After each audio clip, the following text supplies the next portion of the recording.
Bem, agora nós vamos ministrar com a graça de Deus, falando sobre o processo da tentação. Na semana passada nós falamos mais sobre a provação e agora nós entramos com a graça de Deus no processo da tentação. Nosso texto é Tiago 1, 12 a 15. Bem-aventurado é aquele que suporta com perseverança a provação, porque depois de ter sido aprovado, receberá a coroa da vida, a qual o Senhor prometeu aos que o amam. Ninguém, ao ser tentado, diga: sou tentado por Deus, porque Deus não pode ser tentado pelo mal e Ele mesmo a ninguém tenta. Ao contrário, cada um é tentado pela sua própria cobiça, quando esta o atrai e seduz. Então a cobiça, depois de haver concebido, dá à luz o pecado, e o pecado, uma vez consumado, gera a morte. Vamos passar batido no que foi, em poucas palavras, o que foi dito na semana passada, não vamos entrar em pormenores. Nós vimos o texto, verso 1:12, bem-aventurado é aquele que suporta com perseverança a provação. A palavra provação é a tradução de um vocábulo grego, peirasmo, que pode ser traduzido por provação ou por tentação. Eu estive lendo uma versão esta semana em que a tradução o tempo todo é tentação, do início ao fim, nesse texto que nós já examinamos e vamos examinar com a graça de Deus. Tiago 1,13 diz: ninguém, ao ser tentado, diga: sou tentado por Deus.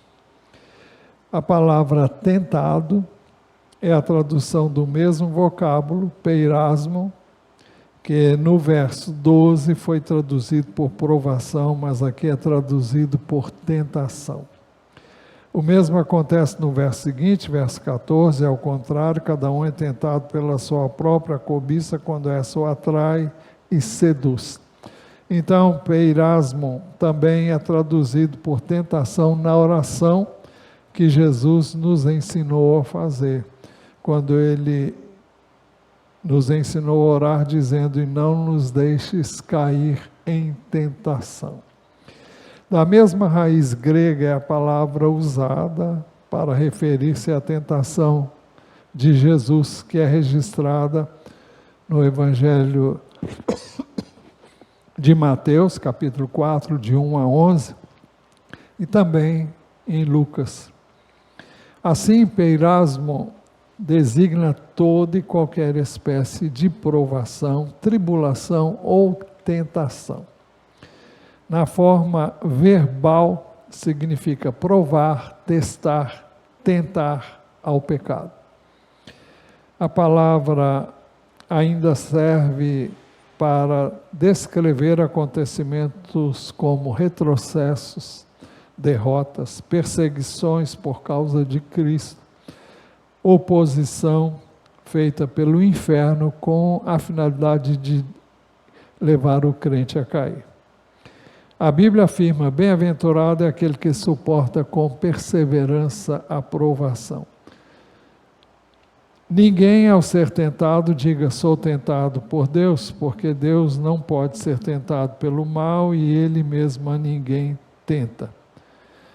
E a Bíblia nos ensina que cada um é tentado pela sua própria cobiça.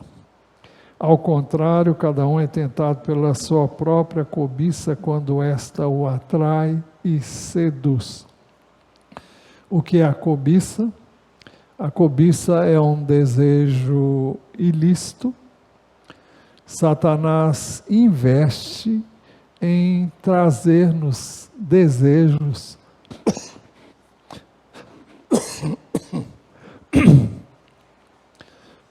melhor, sugestões de desejos, de coisas que vão despertar-nos para ter desejos. Você não está nem pensando numa coisa, mas de repente vem um pensamento, e esse pensamento leva você a ter um desejo que até então você não tinha. Isso aconteceu com Eva e acontece com todos nós. Eu creio que toda tentação é também uma provação, porque nós somos provados através da tentação.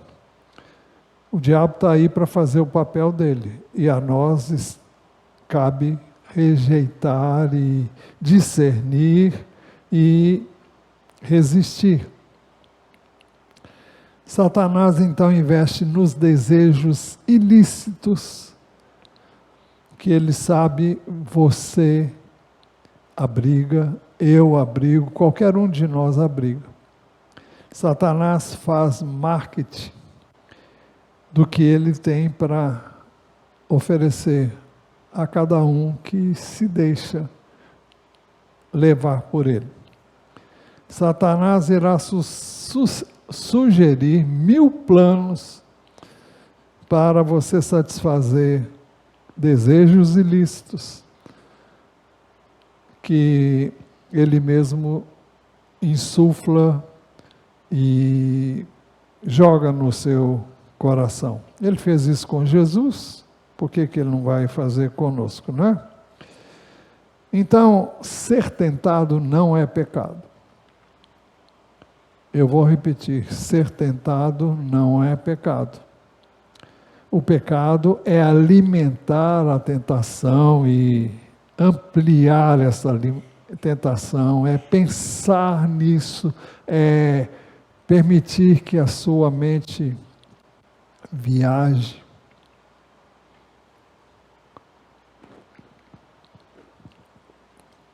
E então, o propósito é julgar uma seta. Se ela colar, você vai desenvolver, vai trabalhar, vai imaginar 1000 coisas que podem daquilo surgir.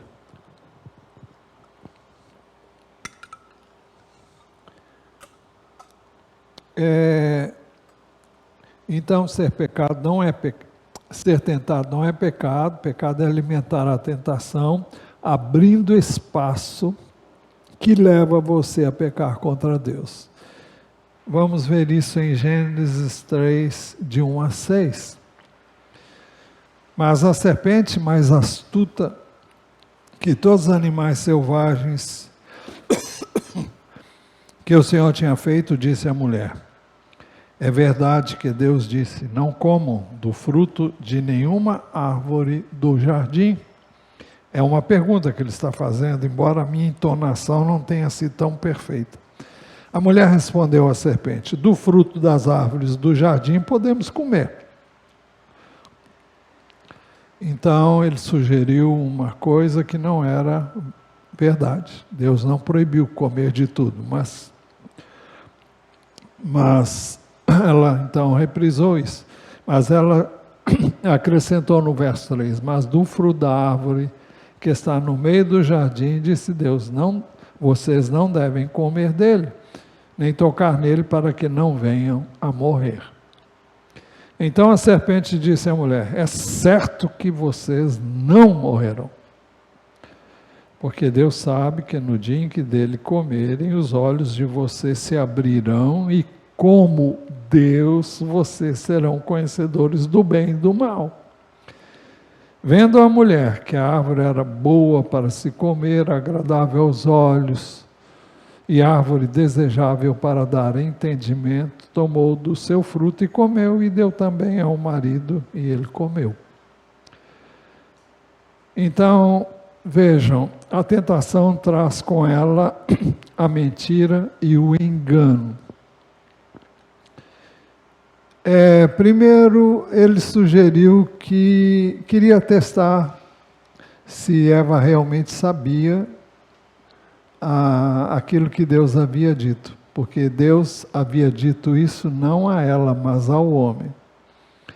E quando Deus disse isso, a mulher ainda não tinha sido formada, criada.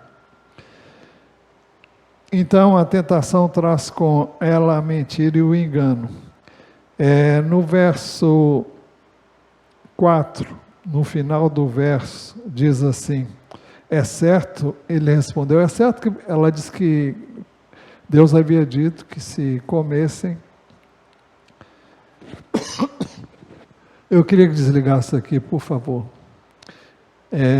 Esse ar-condicionado nunca deve estar ligado quando eu estiver aqui. Quando os outros não tem problema, mas às vezes eu custa entender que é isso que está acontecendo. Mas também existem outros fatores que podem causar isso.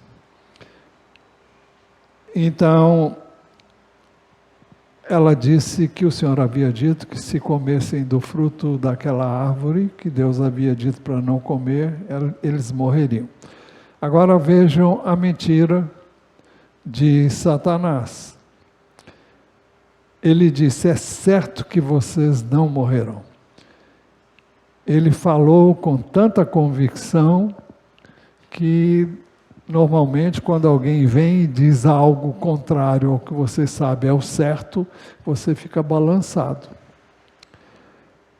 E ele acrescentou outra coisa, uma mentira, um engano, porque Deus sabe que no dia em que dele comerem, os olhos de vocês se abrirão e como Deus, vocês serão conhecedores do bem e do mal. Então, primeiro afirmando que eles não morreriam. Você pode dizer, mas eles não morreram. Não morreram fisicamente, mas ficaram privados da vida eterna.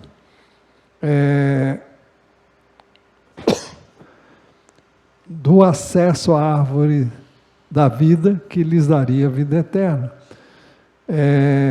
O texto sugere que Deus criou o homem para viver eternamente. Mas o pecado impediu que isso acontecesse e ele não permitiu que o homem depois do pecado tivesse acesso à árvore da vida para que ele não perpetuasse o pecado na terra. Um dia isso vai terminar, a obra já foi feita na cruz e quando nós deixarmos esse mundo nós não estaremos mais presos ao pecado e à tentação e quaisquer situações que nos levam ou podem nos levar a pecar. Então, ele disse, é certo que vocês não morrerão. Então, o diabo sempre diz algo que é contrário à palavra de Deus. E ele fala isso com muita convicção, e essa convicção pode dar a você a impressão de que é assim mesmo. Isso vem através de uma pessoa ou vem através da tentação na sua mente. Ele diz, porque Deus sabe que no dia que dele comerem, os olhos de vocês se abrirão e como Deus vocês conhecerão o bem e o mal. Então esse foi o desejo ilícito e que veio para despertar em Eva o desejo de ser como Deus. Se perguntasse para uma grande gama de pessoas que não conhecem a Deus, se gostariam de ser como Deus, se é que elas creem em Deus como nós cremos, eu creio que é impossível crer em Deus como a Bíblia diz e ter o desejo de ser igual a Deus. Porque quando você conhece a Deus, você é levado a se colocar no seu lugar e não a querer ser como Ele. Eu sempre entendo que nenhuma glória cabe bem em mim e em qualquer pessoa. A glória é de Deus. Se você a recebe, ela não lhe trará bênção, porque Deus é Deus. Eu sou homem e nada que eu faça, a menos que eu faça nele, e se eu fizer nele, vai ser a glória dele. Então não há por que o homem se gloriar de nada, a não ser de Deus. Pois bem, depois da queda, o tentador tem como seu alvo, seu aliado, melhor dizendo, a carne, a natureza caída do ser humano. Gênesis 3,14. Então o Senhor Deus disse à serpente: por causa do que você fez, você é maldita entre todos os animais domésticos e entre todos os animais selvagens. Você rastejará sobre a terra o seu ventre e comerá pó todos os dias da sua vida.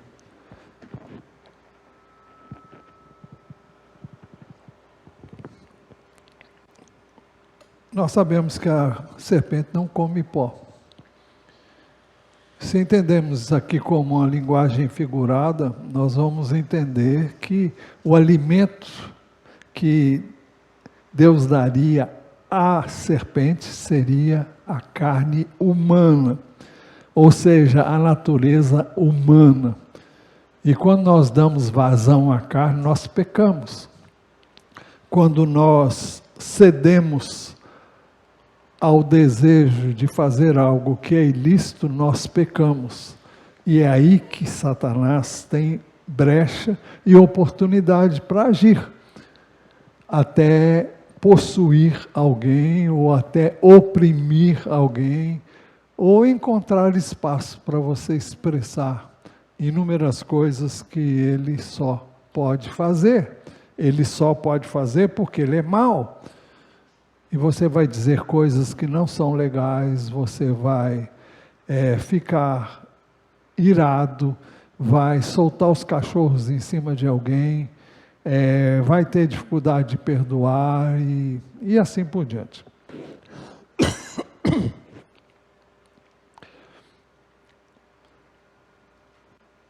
O Senhor advertiu a Caim sobre o desejo da carne. Gênesis 4, 5 e 7. Aconteceu que ao fim de certo tempo, Caim trouxe do fruto da terra uma oferta ao Senhor. Abel, por sua vez, trouxe das primícias do seu rebanho da gordura deste. O Senhor se agradou de Abel e de sua oferta, mas de Caim e de sua oferta não se agradou. Caim ficou muito irritado e fechou a cara. Então o Senhor lhe disse: por que você anda irritado? E por que essa cara fechada?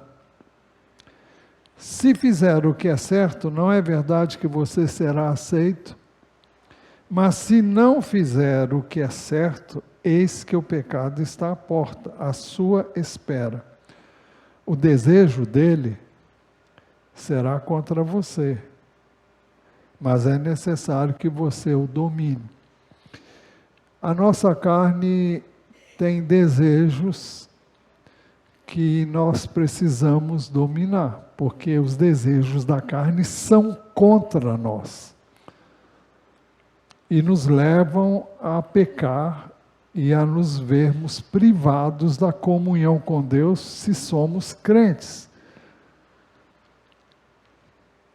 Se não somos, levam você para o inferno mesmo. Por isso que o Senhor disse: mas se fizer o que é certo, não é verdade que você será aceito? Era uma proposta de Deus para restaurar a vida de Caim. Mas Caim não aceitou essa proposta. Mas não é isso que queremos dizer agora, não. Mas se fizer o que é certo, não é verdade que você será aceito, mas se não fizer o que é certo, eis que o pecado está à porta, à sua espera. Então eu vejo aqui uma figura de Satanás à espera de uma oportunidade dele encontrar espaço na minha, na sua vida. Ele está aí. Ele traz o desejo, ele traz a vontade e desperta em nós um desejo ilícito. O Senhor disse: o desejo dele será contra você, mas é necessário que você o domine.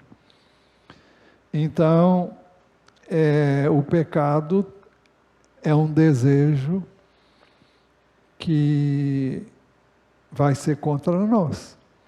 Ele pode ser muito gostoso, porque o pecado, se não fosse gostoso, ninguém gostaria de fazê-lo, de praticá-lo.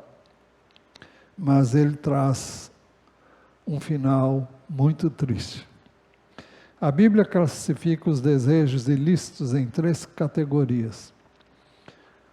1 de João 2,16. Porque tudo que há no mundo, os desejos da carne, os desejos dos olhos e a soberba da vida, não procede do Pai, mas do mundo. Mas procede do mundo. Primeiro,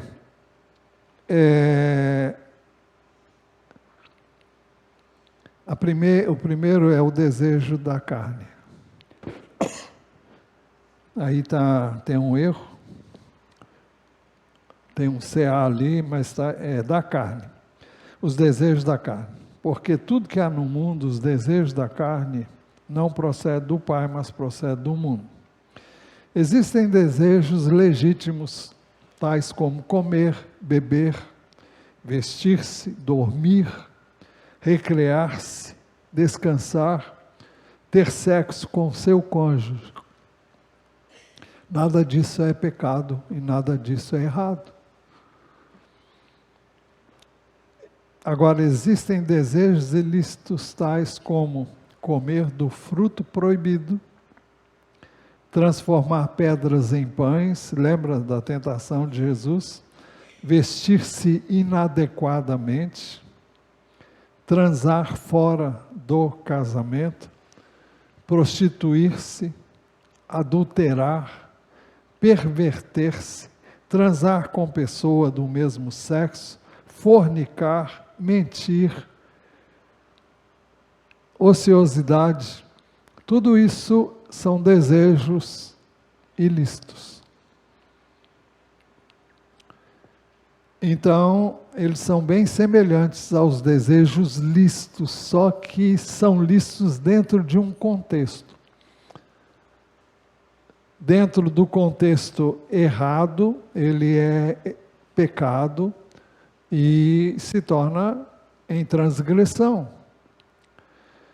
Não é errado comer uma fruta, mas se Deus diz para não comer daquela fruta, se você come é pecado. Então, a proibição foi um meio de Deus provar. O papel de Satanás foi julgar a semente do desejo e colou. Satanás disse que não haveria nenhuma consequência. E sempre ele nos faz raciocinar, não, isso não vai dar nenhum problema. Ninguém vai saber, ninguém vai ver.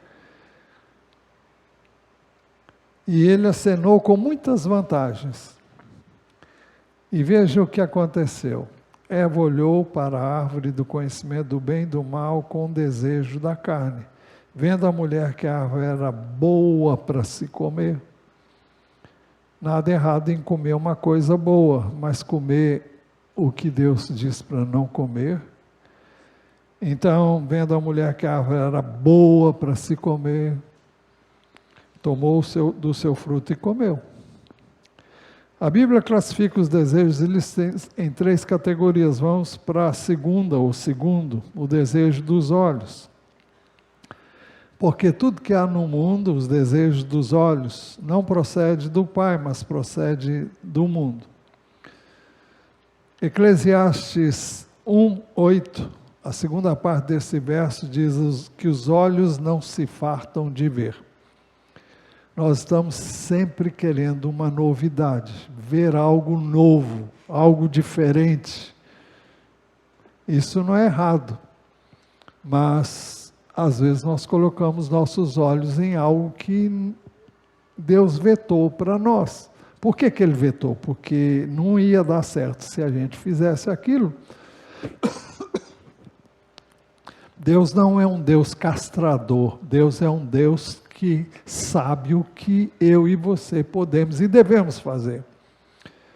Quando eu gosto sempre de citar essa ilustração, quando o pai vê um filho pequeno com uma faca afiada na mão, ele vai ter um frio na barriga, ou aqui mesmo vai esfriar, vai ficar talvez pálido de ver o perigo que aquele filho está correndo.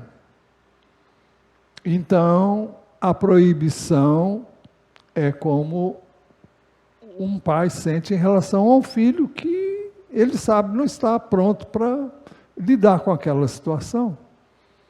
Então, ele simplesmente proíbe, ou ele impede que o filho faça aquilo, colocando essa faca em lugares que ele não pode alcançar, ainda que ele seja tentado a fazê-lo.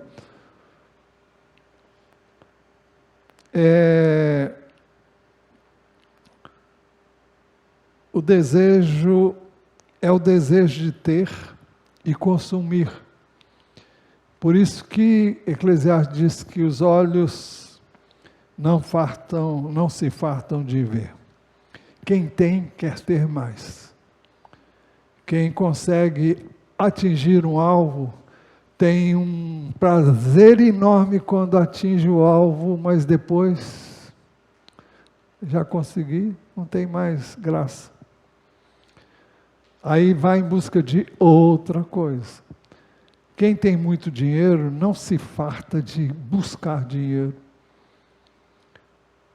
Então, o ser humano, se deixar-se guiar pela carne, ele nunca se farta, ele sempre quer algo mais. Esses são os desejos dos olhos. O sistema deste mundo está empenhado em levá-lo a gastar mais, cada vez mais. A gastar o que você não tem, a gastar com o que não é essencial, a fazer dívidas e mais dívidas. Quando você vai num mercado ou numa loja de... Me ajudem aí, uma loja de... Hein? Departamentos. Você vai encontrar inúmeras coisas que você vai sentir o desejo de ter. Suponhamos que você leve para casa. Daqui a um dia ou dois você vai dizer, para que eu comprei isso? Não serve para nada para mim, porque não... Mas os seus olhos desejaram ter aquilo. Por quê? Muitas vezes porque você viu com alguém que tem aquilo e usa aquilo. Então, muitos deixam até de ser fiéis ao Senhor na entrega dos dízimos, de ofertar para missões e outras necessidades do reino, de cumprir compromissos assumidos. Porque os olhos desejaram e você foi e fez o que não devia de fazer. Eva olhou para a árvore do conhecimento do bem e do mal com desejo dos olhos. Veja o que diz o texto. Vendo a mulher que a árvore era agradável aos olhos, o pecado sempre é bonito, é atraente. E ela tomou do seu fruto e comeu. Vamos para a terceira categoria de desejos ilícitos. É a soberba da vida. É o desejo de aparecer. 1 de João 16 diz, porque tudo que há no mundo, os desejos da carne, os desejos dos olhos e a soberba da vida, não procede do Pai, mas procede do mundo. Que desejo é esse? A soberba da vida. É o desejo de notabilizar-se, sobressair-se, aparecer, ter status, ter projeção, glória pessoal, estrelismo. É o que a pessoa faz para chamar a atenção de todo mundo, para que os olhares estejam todos eles voltados para essa pessoa. Isso é soberba da vida. Na igreja, por exemplo, não há espaço para estrelismo, não há espaço para projeção e nem há espaço para competição. Não há espaço para glória pessoal. Porque se você tomar isso para você, você está caminhando para um caminho ruim e de derrota. Porque você está tirando uma coisa que tomando para si uma coisa que não é sua. Isso por uma razão muito simples. Tudo que temos vem de Deus. Então, se Ele me capacita, é puramente a glória dEle. E muitas vezes nós buscamos essa glória pessoal em desobediência aos princípios de Deus. Eva olhou para a árvore com a soberba da vida, o desejo de ser como Deus. Vendo a mulher que a árvore era boa para se comer, agradável aos olhos e árvore desejável para dar entendimento, tomou do seu fruto e comeu e deu também ao marido e ele comeu. Eva comeu do fruto da árvore do conhecimento do bem e do mal. Nós devemos buscar o conhecimento de Deus e da sua vontade. Colossenses 1, 9 a 11 diz: por esta razão também nós, desde o dia em que soubemos disso, não deixamos de orar por vocês e de pedir que transbordem do pleno conhecimento da vontade de Deus em toda sabedoria e entendimento espiritual. Esse conhecimento é desejável, mas o conhecimento da árvore do bem e do mal é um conhecimento independente de Deus, é o conhecimento humano. Não há nada errado em você conhecer, estudar, nada disso, mas é quando a pessoa se arvora, se toma para si como se ela fosse dona do conhecimento. A pessoa sábia é aquela que sabe que não sabe. Quanto mais você sabe, mais você vai saber que não sabe. Quanto mais você conhece a Deus, mais você sabe que conhece tão pouco de Deus. E tem gente, já conheço Deus, não preciso ler a Bíblia. Mostra que não conhece a Deus. Quem conhece a Deus vai buscar conhecer cada vez mais. Vai ter prazer nisso, mesmo sabendo que nunca vai saber aqui na terra tudo sobre Deus. É impossível. É impossível você conhecer aquele que fez o universo, que ainda não foi explorado, que não é mensurável devido à sua imensa grandeza. Então, como você vai conhecer Deus e dizer, eu já sei tudo sobre Deus? Você está revelando uma profunda ignorância. Então, a Bíblia diz que nós devemos conhecer e prosseguir em conhecer a Deus. Mas o texto diz, o apóstolo Paulo diz que pedia que os colossenses transbordassem do pleno conhecimento da vontade de Deus em toda a sabedoria e entendimento espiritual. Ele diz, dessa maneira vocês poderão viver de modo digno do Senhor, para o seu inteiro agrado, frutificando em toda boa obra e crescendo no conhecimento de Deus. Assim vocês serão fortalecidos com todo o poder, segundo a força da sua glória, em toda a perseverança e paciência com alegria. A Bíblia nos ensina que eu e você devemos crescer na graça e no conhecimento de nosso Senhor Jesus Cristo. Por quê? Quanto mais eu conheço dele, mais eu desejo dele. Eu tenho o desejo de ser ou de manifestar aquilo que é dele.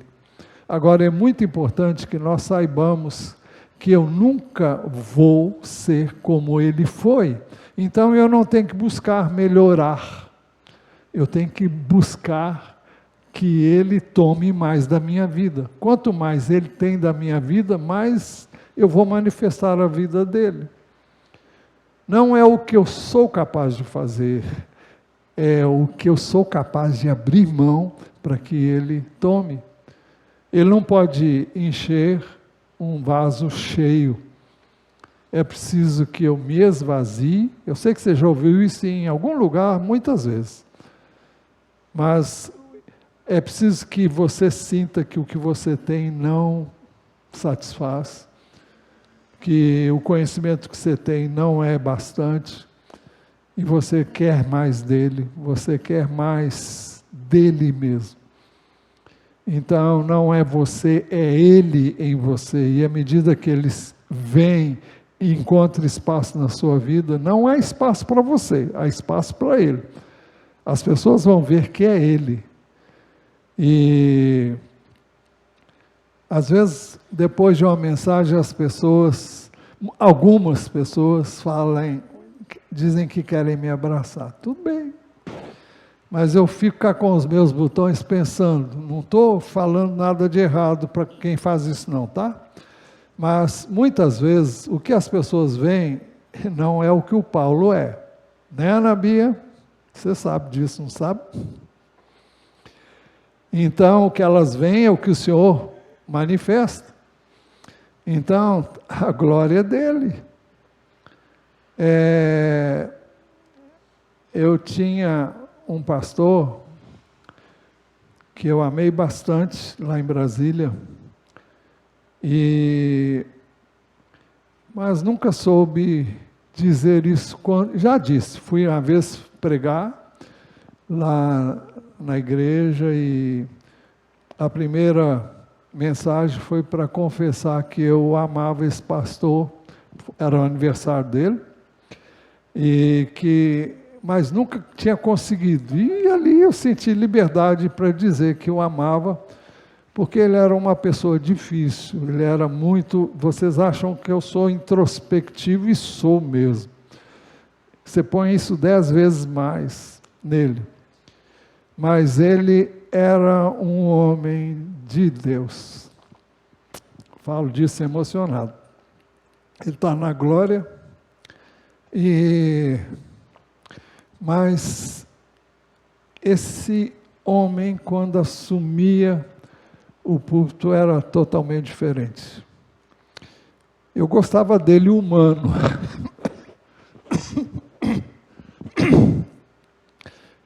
Me sentia mais à vontade com ele na convivência, mas infelizmente convivi pouco, porque sentia uma barreira muito grande que existia em mim, não nele, mas é como se eu não conseguisse chegar a ele. Mas as poucas vezes que eu vi, era um ser humano como eu, e era gostoso conviver com uma pessoa assim. Bom, essa é a história, né? O conhecimento que Adão e Eva desejaram os elevaria ao patamar de Deus, para serem iguais a Ele. Essa era a oferta do diabo. Ora, isso era engano, isso era mentira. Eles caíram no engodo de seus próprios desejos. Há pessoas que se casam e são tentadas a pensar que elas podem ser mais felizes se casarem com uma outra pessoa. E porque ela está tendo muitos problemas na relação conjugal. Na realidade, ela tem que buscar Deus e resolver os problemas através dos métodos e meios que Deus tem para resolver. Porque se você cair do diabo e for procurar uma outra pessoa, na expectativa de que você não vai ter os problemas que você talvez enfrente no seu casamento, você vai vai entrar numa fria. Porque talvez Deus esteja trabalhando na sua vida para conformá-lo a Ele, e a pessoa que Ele usa é a sua esposa, ou seu marido.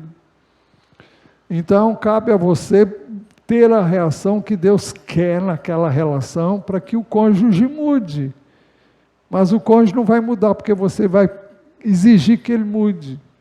Ele muda quando você muda. Agora, quem é que pode mudar você? É Deus. Isso exige tempo com Deus, existe humilhar-se diante de Deus, depender de Deus, e você vai ver o que Ele faz. É mais trabalhoso? É. A solução que Satanás oferece é um atalho. Você não tem que enfrentar nenhuma dificuldade. Se fosse com fulano, seria totalmente diferente. Esse conto de fadas não existe. Eu não sei se eu coloquei mandei uma mensagem para vocês do pastor Hernandes. Hernandes? Foi hoje?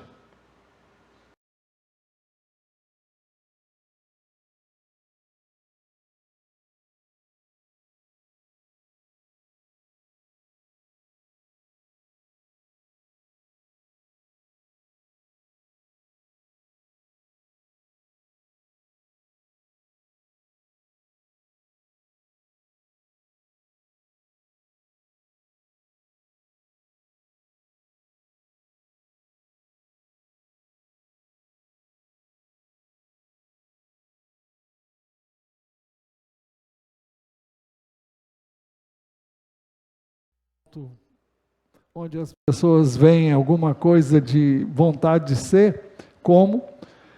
É porque houve luta, houve necessidade de perdão, houve muito entrevero, houve muitas situações que levaram você a chegar lá. Mas não foi um caminho fácil, não foi uma coisa rápida. As soluções rápidas fazem as pessoas quebrarem a cara, porque não há caminho fácil. Jesus disse: se alguém quer vir após mim, negue-se a si mesmo, dia a dia tome a sua cruz e siga-me. Existe uma frase que diz: não existem almoços grátis, nem cafezinho, nem irmã dela. Bom, então, o conhecimento que Eva e Adão desejaram os elevaria à posição de Deus, mas isso era engano, caíram no engodo de seus próprios desejos. Isso revela soberba e altivez. Isso é o que caracteriza o diabo e o sistema deste mundo. Porque tudo que há no mundo, os desejos da carne, os desejos dos olhos e a soberba da vida, não procede do Pai, mas procede do mundo.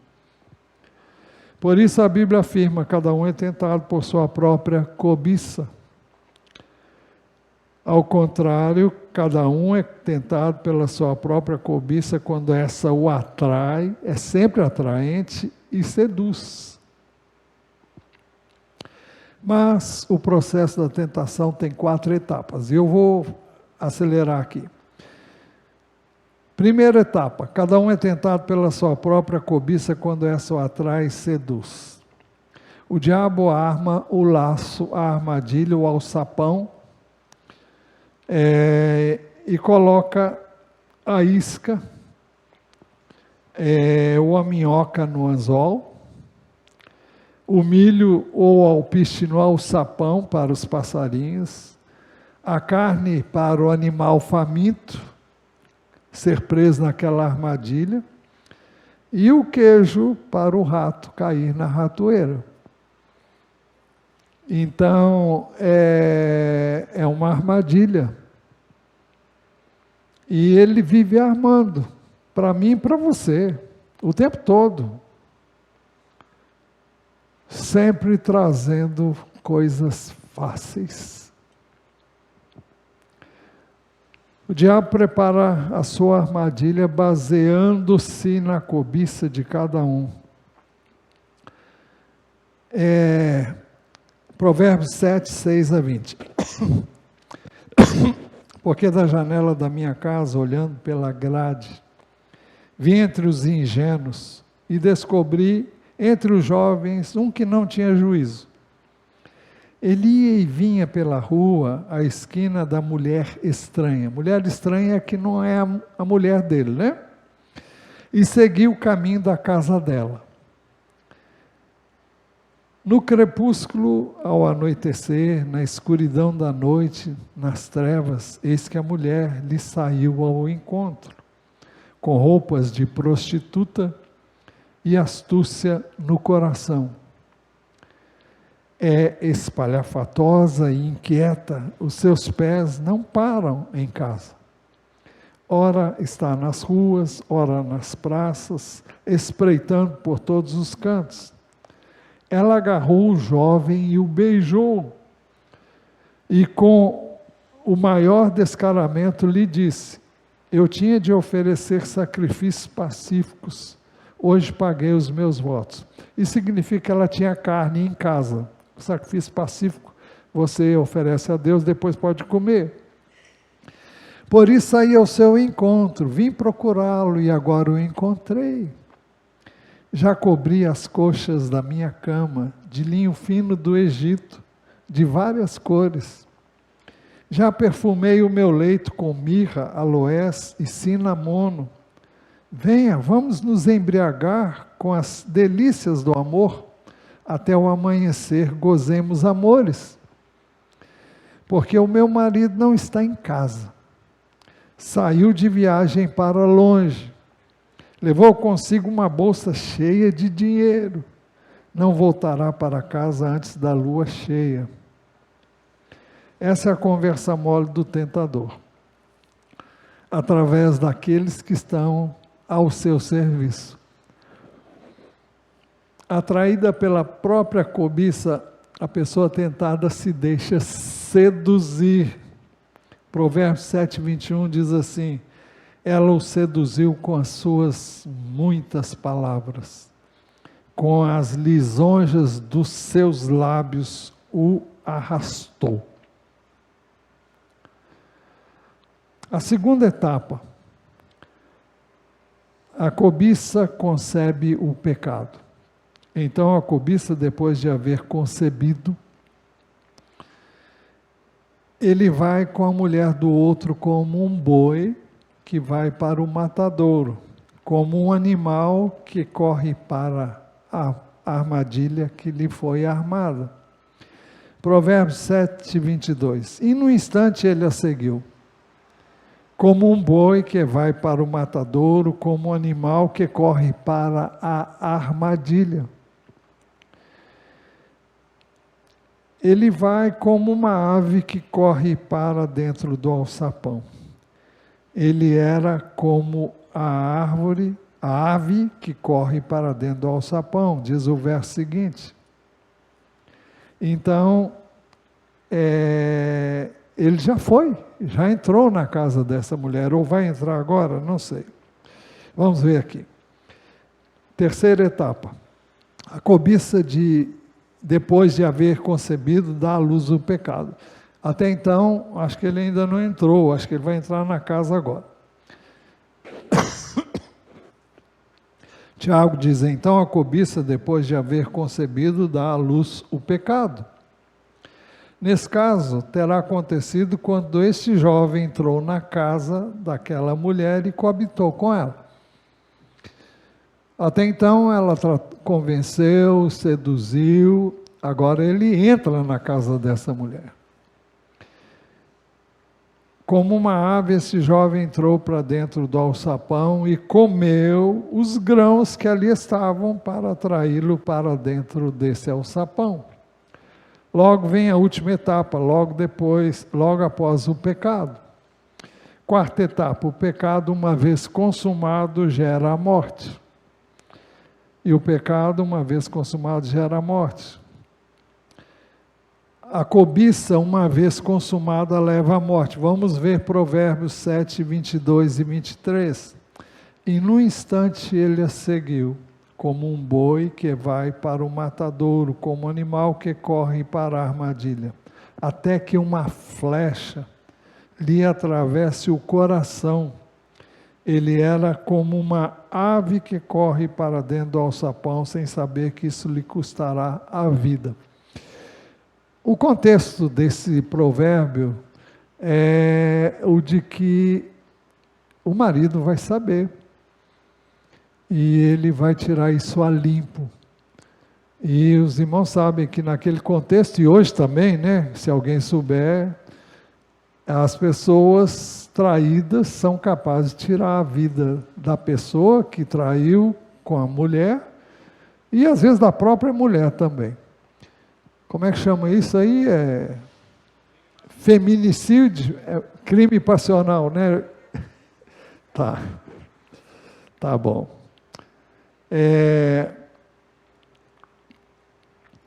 Provérbios 5, 3 a 5 diz assim: porque os lábios da mulher imoral destilam mel, e as suas palavras são mais suaves do que o azeite. Totalmente desejável, né? Mas o seu fim é amargo, como o fel, e cortante como uma espada de 2 gumes.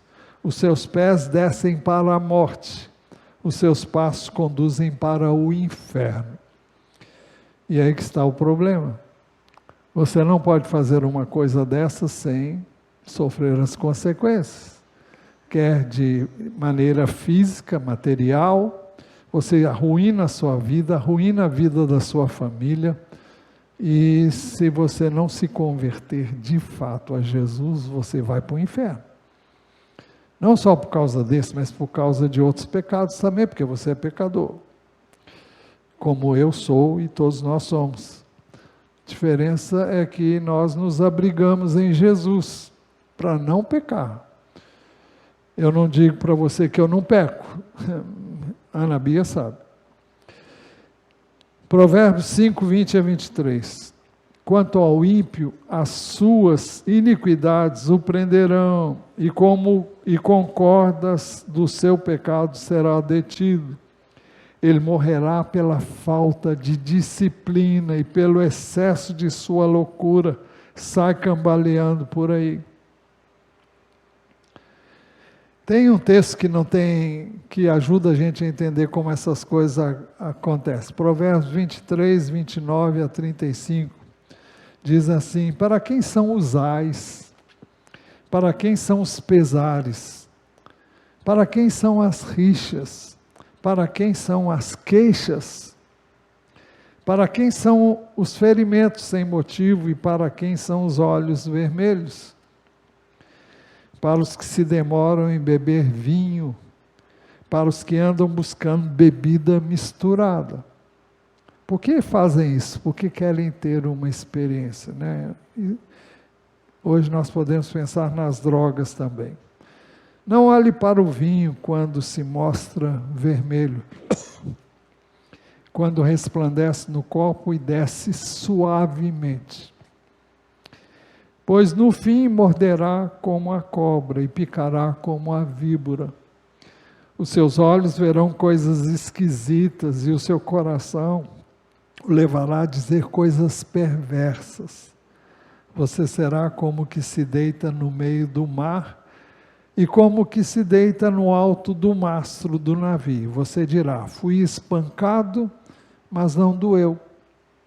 Bateram em mim, mas não senti nada. Quando vou despertar, então voltarei a beber. As coisas podem ser muito gostosas, mas pode se tornar um vício. E é assim que muitas pessoas entram para o mundo das drogas. Elas querem ter uma êxtase, uma experiência de êxtase. Tem uma vez, tem duas, tem três, depois se torna um vício e depois ela quer sair e não consegue. Mas Jesus pode libertar. O diabo só tem um propósito: roubar, matar e destruir. E o salário do pecado é a morte, porque é o que diz Romanos 6:23. Então vamos concluir. Ao permitir a prova, a tentação, Deus quer nosso crescimento rumo à maturidade. Deus quer nossa aprovação para a vida eterna. Deus visa o nosso bem ao permitir que sejamos provados e testados. Satanás visa o nosso mal. Ele quer companhia no lago de fogo, onde ele vai estar. Eu disse que Deus visa o nosso bem ao permitir que sejamos provados ou tentados. Bem-aventurado aquele que suporta com perseverança a provação ou a tentação, porque depois de ter sido aprovado, receberá a coroa da vida, a qual o Senhor prometeu aos que o amam. Na luta contra o pecado, nós devemos ser fiéis até a morte. Hebreus 12, 4-8 diz assim: na luta contra o pecado, vocês ainda não resistiram até o sangue. E ele, quando diz isso, está pensando em Jesus, que na luta contra o pecado, porque ele poderia pecar, mas ele não pecou, ele resistiu, ele não cedeu ao pecado, e isso custou a morte dele. Porque para não pecar você tem que obedecer.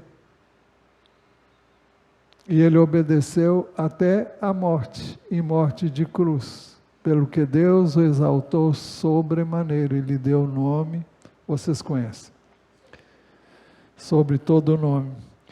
E vocês se esqueceram da exortação que lhes é dirigida como a filhos?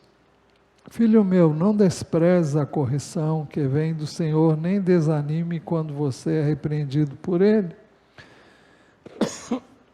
Porque o Senhor corrige a quem ama e castiga todo filho que aceita. É para a disciplina que vocês perseveram. Deus os trata como filhos, e qual é o filho a quem o pai não corrige? Mas se estão sem essa correção, da qual todos se tornaram participantes, então vocês são bastardos e não filhos. Deus não corrige o ímpio como corrige você. O ímpio sofre a consequência do seu pecado, mas o filho, ele é tratado com mais rigidez, com mais cuidado, e Deus nos trata assim. Muitas vezes você diz: eu faço isso e vem paulada. O outro faz e não acontece nada com ele. Claro, você é filho. Se você é filho, vai ser objeto de repreensão, de correção, de disciplina, até você chegar lá. A menos que você não seja. Mas se você é, Deus não vai desistir do trabalho que Ele tem com você, não. Apocalipse 2:10, seja fiel até a morte, e lhe darei a coroa da vida. Que o Senhor nos conceda a sua graça na provação, não nos deixe cair em tentação, mas nos livre do mal, do maligno. Amém?